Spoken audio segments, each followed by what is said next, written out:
There's solid news when it comes to coronavirus cases in Colorado right now. Hospitalizations are at the lowest level in more than a month.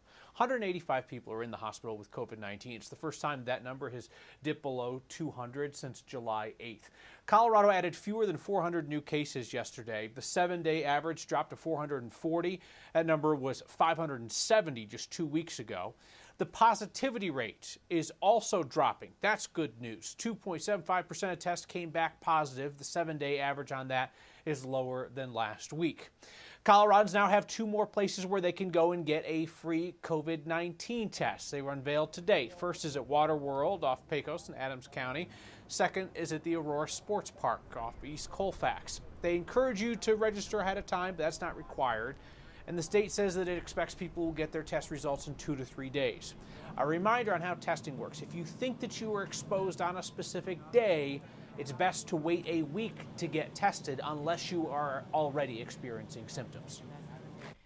Governor Jared Polis has extended the executive order to help prevent Coloradans from getting evicted for another 30 days. The order requires landlords to give 30 days notice of an eviction instead of the usual 10.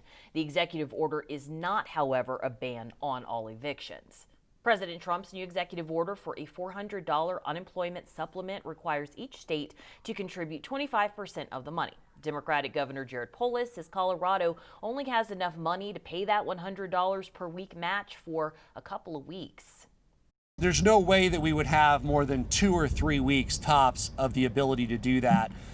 So perhaps it buys a little bit more time for a federal deal, a bipartisan deal between our Republican and Democratic lawmakers to be reached that provides for unemployment assistance, provides helps for state and local governments, help for our schools, and help to get America back to work.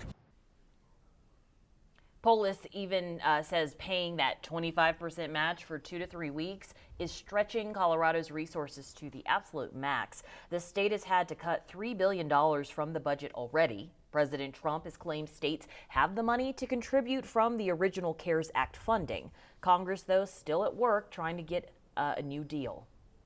Since mid-March, more than 679,000 Coloradans have filed for unemployment. The state's current unemployment rate is 10.2%.